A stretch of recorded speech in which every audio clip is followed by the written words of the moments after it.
If you have been following movies, especially Hollywood, you must have noticed a spike in the obsession of studios to cater to the woke movement. This is especially evident when we see a rise in the number of black or girl boss characters which are not really well written, but they are there.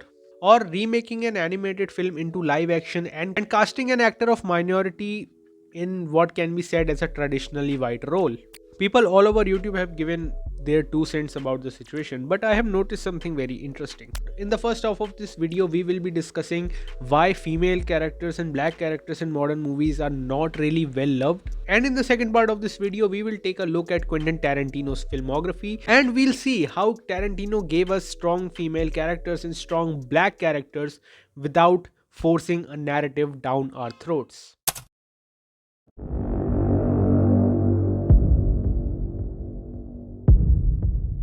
Most of the modern Hollywood movies have a twisted idea of a strong female character. For the sake of this video, I'll be taking the example of Cassie Lang from Ant-Man and the Wasp: Quantumania. In the Marvel Cinematic Universe, Cassie is a kid who has never been in a high-stakes fight. But we see her schooling Scott Lang about morality all throughout the film. The reason it gets so annoying is because Cassie's morality is not coming from a place of natural character progression. Rather, the writers and the makers of the film shoving down the idea of Cassie being a good leader down our throats. The another reason, and the main reason this does not work in the context of the film, is that Scott and Cassie are in a different realm, in a different dimension.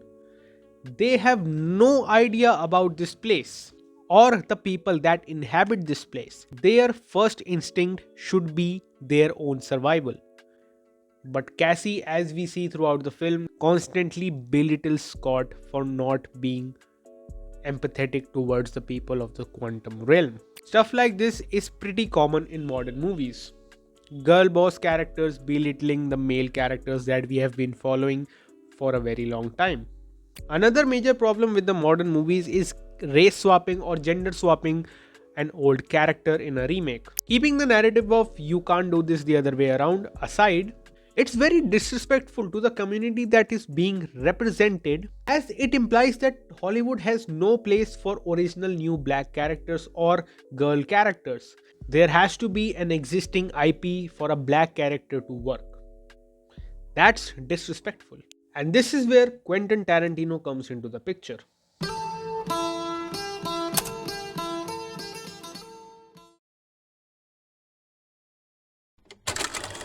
Since we are talking about strong female characters and representation of minorities, let's take two of Quentin Tarantino's films into consideration.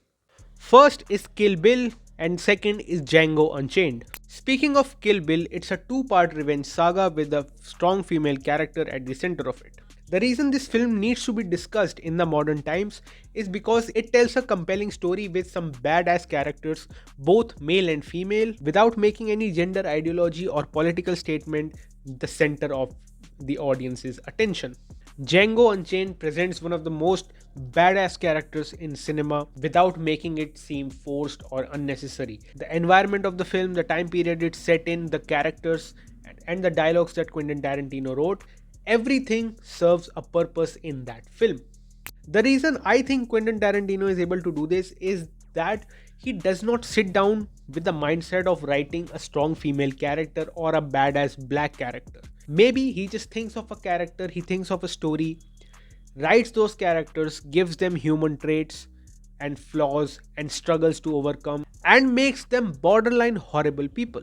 And then Quentin Tarantino takes the audience on a journey full of ups and downs of these characters. Now, contrast it with modern movies and shows, and you will see that the characters are already in their prime right at the beginning of the film, and they stay pretty much the same throughout. There isn't any problem that they cannot solve, there isn't any situation that they cannot punch their way out of, and they can easily beat up men twice their size. Not only Kill Bill and Django Unchained, Quentin Tarantino has given us badass black characters and badass female characters like Jackie Brown, Jules from Pulp Fiction, Major Warren from The Hateful Eight. In most of the modern films, what I notice is the writers think that the badassness of a character is her ability to punch through any obstacle that she faces throughout the film with absolute ease. She-Hulk is a smartass at the beginning of the show and is a smartass at the end of the show, there isn't much character growth. While in really good works like that of Quentin Tarantino, the baddestness of characters lies in their ability to go through problems and come out evolved and stronger on the other side. Django starts the film as a shy and scared slave, but by the end of the film, he is an absolute hero.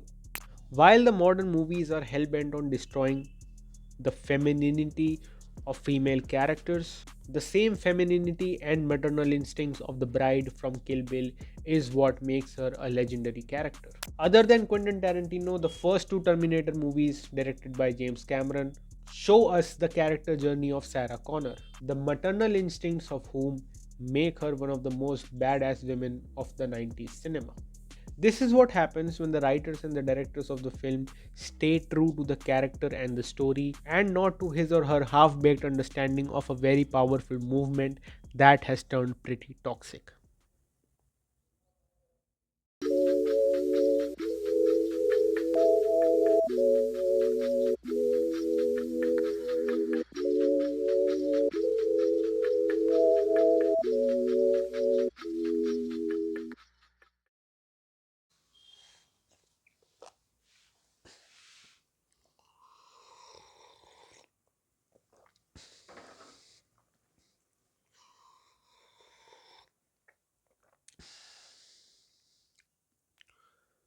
The path of the righteous man is beset on all sides by the iniquities of the selfish and the tyranny of evil men.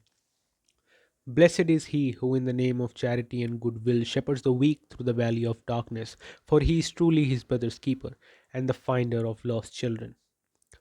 And I will strike down upon thee with great vengeance and furious anger those who attempt to poison and destroy my brothers.